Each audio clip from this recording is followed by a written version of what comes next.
Tem uma conversa muito interessante, Vilela, que é uma conversa filosófica, mas ela vai envolver elementos da cultura pop, e por causa disso acho que você vai gostar, que é a ideia da diferença do sujeito da modernidade e o sujeito contemporâneo, pós-moderno. Esse conceito é um conceito, já é um debate antigo, né, da história das ideias e da filosofia, e que influencia todas as outras ciências, mas que no dia a dia a gente não leva isso em consideração. Bom, deixa eu explicar aqui a ideia. Primeiro de tudo, quando a gente fala de modernidade na filosofia e na história do pensamento, a gente não está falando de Museu de Arte Moderna. A gente não está falando de 1922, né, do movimento moderno. A gente está falando de 1600. A modernidade na história do pensamento surge com René Descartes, por exemplo. René Descartes que cria aquele sujeito que, por causa dele, ganhou o nome de sujeito cartesiano. O que é esse sujeito cartesiano? É aquele sujeito que é racional, ele é autônomo, ele tem a razão, o pensamento, né? E ele, com a razão e o pensamento, ele tem autonomia para tomar decisões soberanas, né? Eu fiz isso porque eu quis. Eu fiz isso porque eu sei quem eu sou. Eu sou um sujeito que tenho protagonismo, né? Isso é o sujeito da modernidade. Só que, lembrando, a gente está falando dos anos 1600, né? Só que o que acontece? Essa história do penso logo existo, né? Descartes traz toda a atenção para esse sujeito que está ali pensando, né? E faz a distinção entre o sujeito e o objeto, né? Eu sou o sujeito que estou pensando e aqui tem um mundo que eu estou estudando que é o objeto. Então, isso vira uma moda, né? A gente agora tem o sujeito cartesiano. Desse sujeito cartesiano, né, a razão humana como grande característica do ser humano, né? Enquanto os animais são irracionais, o homem é um ser racional, como Aristóteles já falava, né? Zoon logikon, né? O homem é um animal racional. Então começa essa história que o homem é racional. E a razão vira a característica do homem.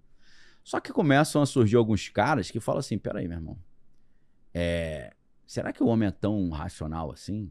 Será que a gente é tão independente assim? Será que as minhas decisões são tão autônomas assim? Aí entra alguns fatos interessantes que Freud vai chamar de as feridas narcísicas. O que são essas feridas narcísicas? A gente vai construindo uma ideia, a humanidade vai construindo uma ideia a partir do Renascimento, chegando ao Iluminismo, de que o ser humano é racional e ele é um indivíduo. Indivíduo significa o quê? Indivisível. Você não consegue dividir, né? Igual átomo, tá? Inclusive, meu projeto de pesquisa na Faculdade de Filosofia lá da Federal do Rio de Janeiro era exatamente uma comparação da filosofia atomista, Leucipo e Demócrito, né, com o conceito de indivíduo da modernidade. Então, o que acontece? A partir de Descartes e com o Iluminismo, surge essa ideia. O homem é racional e ele toma decisão autônoma. Só que aí tem 3 feridas narcísicas. Primeiro, o Galileu chega e fala, o ser humano não tá com essa moral toda, não. Porque a Terra não é o centro de tudo, não, irmão. Que é o centro aqui do nosso sistema solar é o Sol, não é a Terra. Então, baixa a tua bola, você não é tão bonzão assim, não. Depois vem Darwin, falando, olha, pessoal, vocês acham que Deus fez tudo, mas o homem veio do macaco. Então você é um macaco melhorado, com menos cabelo. E não tem o polegar na perna, no pé, polegar prensil. Você é um macaco melhorado. Aí o cara já, aí tu me quebrou. Aí vem, a gente poderia botar, né, a linguística de Ferdinand de Saussure também, que vai mostrar que eu só falo aquilo que a língua me permite falar, né? Eu dependo da estrutura da língua.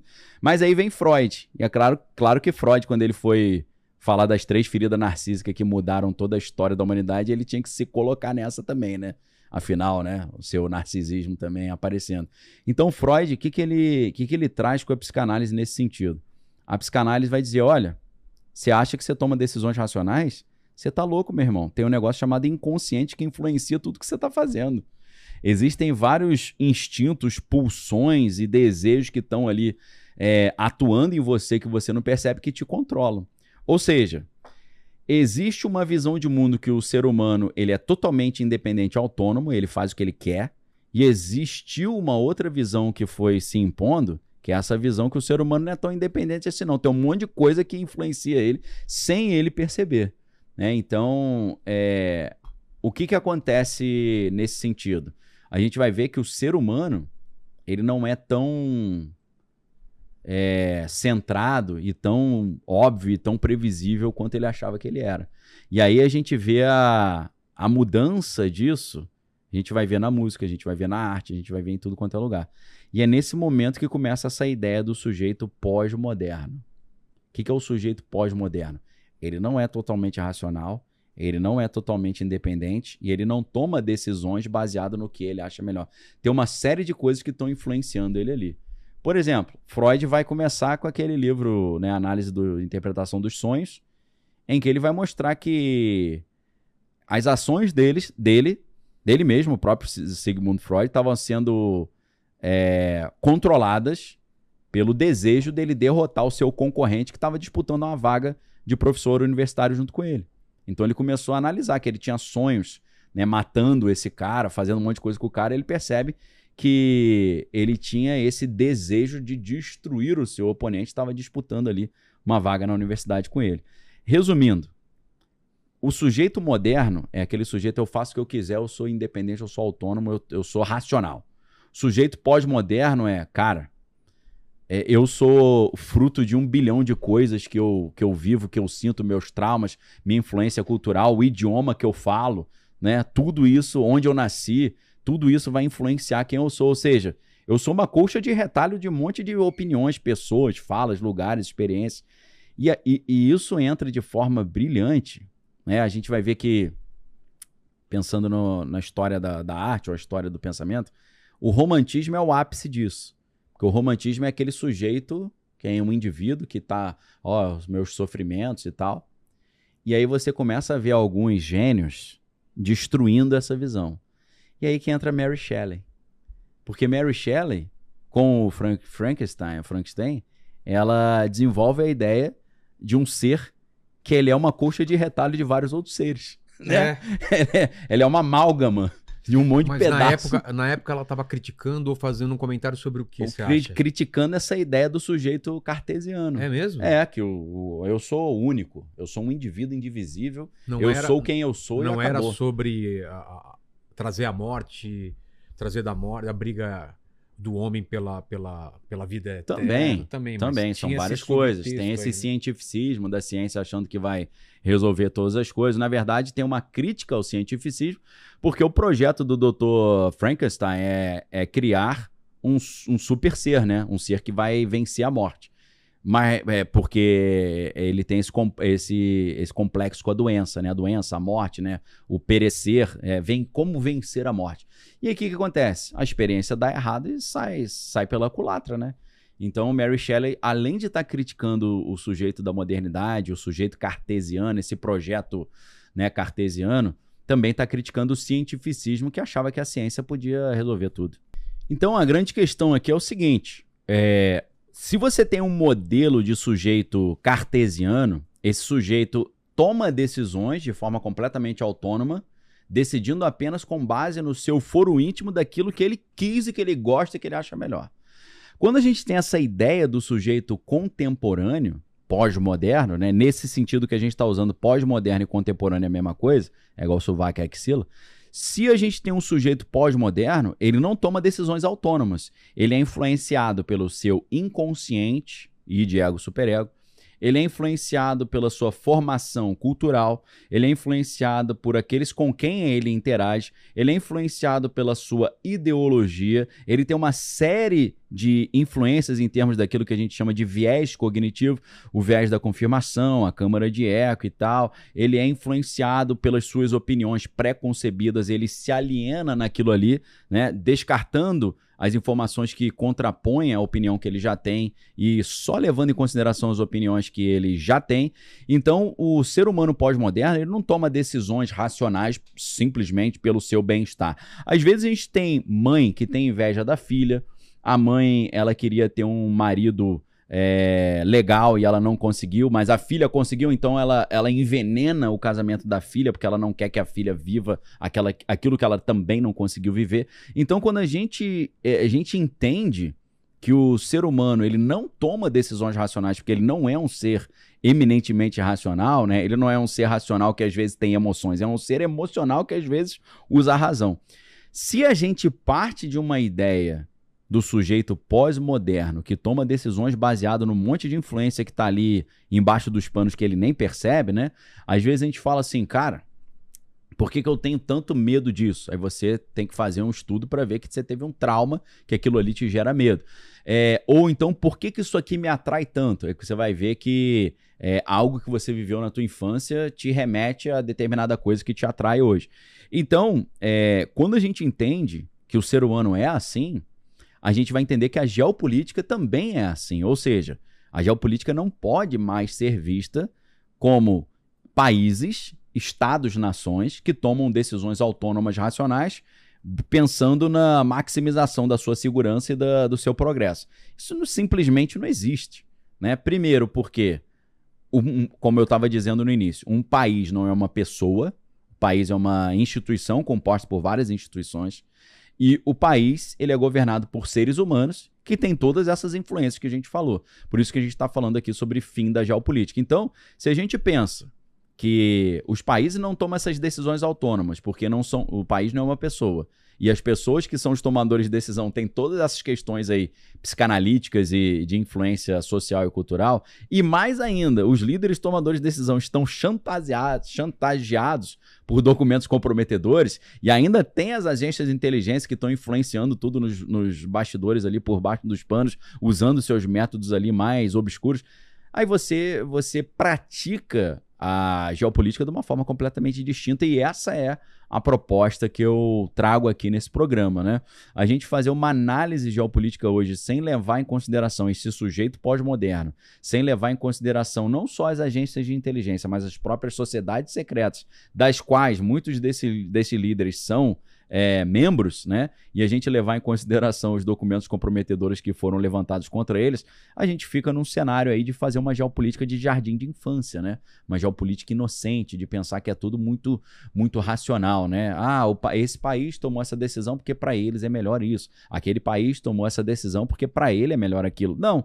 Além de todos esses problemas, os tomadores de decisão ainda possuem, na hora de decidir ali, preferências individuais também. Não apenas as influências obscuras ali do seu inconsciente, mas preferências que vão favorecer o seu próprio bolso, né? E nos Estados Unidos isso começa a ficar muito mais exótico quando a gente percebe que o presidente e o vice-presidente americanos, pela legislação americana, eles não estão debaixo do preceito do conflito de interesse. Peraí, Donald Trump, você ganhou dinheiro pra caramba aí com criptomoeda porque você tem uma empresa de criptomoeda e favorecer criptomoeda pra você é bom porque você tá ganhando bilhões com isso. Não pode, Donald Trump, isso aí é conflito de interesse. Para o presidente, para o vice, por incrível que pareça, não tem isso. Ele pode se beneficiar materialmente de certas decisões que ele mesmo tá tomando. Então, a gente precisa entender que tudo isso tem que entrar no jogo na hora da gente fazer uma análise geopolítica, né? Então, como é que a gente poderia praticar isso hoje? Eu comecei mostrando, né, que Donald Trump prometeu liberar os documentos de Jeffrey Epstein e não liberou. Não liberou por quê? Porque ele, como indivíduo, está comprometido nisso. Então, um chefe de Estado, chefe do Poder Executivo americano, que prometeu em campanha fazer tal coisa, não fez porque ele, como indivíduo, tem um problema com isso. Isso fere um princípio que é um princípio não só da Constituição brasileira, mas um princípio mais disseminado internacionalmente da impessoalidade, né? O líder ele não pode tomar decisões na condição de ocupante de um cargo público que beneficie a ele mesmo, assim, né? Em termos de a minha pessoa está se sobressaindo à minha função pública que eu estou exercendo aqui a partir do mandato popular, porque, né, o povo que o escolheu para exercer essa função. Lembrando daquela ideia que a nossa Constituição brilhantemente explica, né? Todo poder emana do povo, né? Que o exerce diretamente ou indiretamente por meio de seus representantes eleitos. Então, parece que a gente está exercitando uma geopolítica ainda do modelo clássico cartesiano e parece que a gente está olhando o mundo de uma forma até academicamente caduca. Quando a gente muda esse enfoque, a gente consegue enxergar as coisas de forma muito melhor. Eu tento praticar isso porque eu estou sempre tentando fazer uma análise mais eficiente ou afiada ou correta dos cenários possíveis que são colocados tanto no cenário internacional quanto no cenário doméstico para entender para onde que o mundo está indo e o que eu preciso fazer para me proteger desse mundo estranho que está chegando. Então, tudo isso que a gente está vendo acontecer no mundo hoje, de coisas estranhas, né? O presidente Donald Trump impondo tarifas, né? Brigando com aliados, abandonando a OTAN, todas essas coisas estranhas que ele está fazendo, a gente pensa assim, faz parte de uma agenda do Donald Trump chamada America First, ou uma doutrina que é a doutrina Monroe 2.0, ou doutrina Donroe, né? Não sei se a galera já ouviu falar nisso, mas a doutrina Monroe é aquela famosa doutrina América para os americanos, que caminhava muito em cima daquela ideia de que não deveria haver influência europeia nas Américas, os próprios americanos deveriam decidir o seu destino. É claro que quem está propondo isso é os Estados Unidos, e eles estão propondo isso querendo colocar para o mundo que eles são aqueles que têm que decidir o destino das Américas, né? No lugar de influências europeias.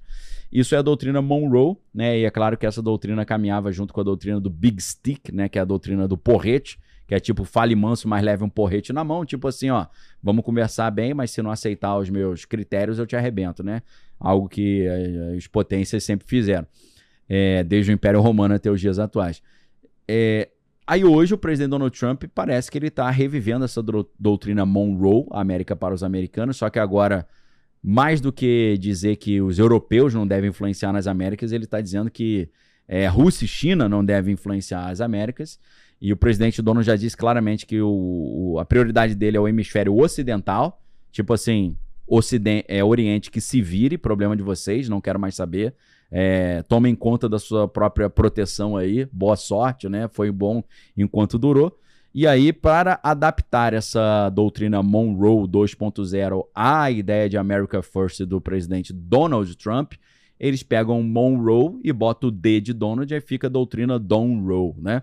Então, você olha e fala, ok, o presidente Donald Trump tem essa ideia de America First, América primeiro, né? Make America Great Again e tal, é um conceito que eles têm do Project 2025, mas no fundo, na verdade, a gente sabe que existem outras agendas ali. O presidente Donald Trump não está fazendo isso apenas porque ele tem uma ideologia e essa ideologia está influenciando o destino de uma nação e o destino do mundo. Não é só isso. Não são os Estados Unidos mudando a sua abordagem geopolítica. Na verdade, ali a gente tem o indivíduo Donald Trump que tem certos interesses nisso. Por quê? Porque ele foi muito patrocinado pelos petroleiros norte-americanos. E os petroleiros norte-americanos querem acessar a maior reserva de petróleo do mundo, que é a reserva de petróleo venezuelano. Então, isso também influencia essa ideia dele de olhar mais para a Venezuela do que para a Rússia, por exemplo, né, nesse momento. Então, a gente já tem ali uma influência de todo o setor petrolífero norte-americano por trás do presidente Donald Trump. A gente sabe que o presidente Donald Trump chegou ao poder em grande parte influenciado ali ou apoiado pelo setor de tecnologia, o Vale do Silício. Não podemos esquecer que na sua posse no dia 20 de janeiro, atrás dele tinha só ali a galera lá de Palo Alto na Califórnia, em São Francisco, na Califórnia. Estavam ali os CEOs de todas as grandes empresas, então é claro que ele vai trabalhar favorecendo essas empresas. Não foi por outro motivo que ele emitiu ali uma medida executiva, né, uma ordem executiva, uma medida provisória aqui no Brasil, como a gente chama, impedindo os 50 estados norte-americanos de colocar qualquer limite, qualquer regulamentação ao desenvolvimento da inteligência artificial nos próximos 10 anos. Por que ele faz um negócio desse? Porque ele está pagando pedágio dos caras que o colocaram no poder. Então, fazer uma análise geopolítica sem colocar isso no bolo muda completamente as conclusões às quais a gente vai chegar. Então, essa é a minha proposta do fim da geopolítica. Eu estou propondo aqui uma geopolítica que leva em consideração que muitos líderes estão tomando decisões com base em chantagem, documentos comprometedores, que leva em consideração que países não são pessoas, né? Que leva em consideração que achar que nações tomam decisões racionais é você praticar uma geopolítica que é a geopolítica clássica, que já foi superada há muito tempo, então isso é anacrônico.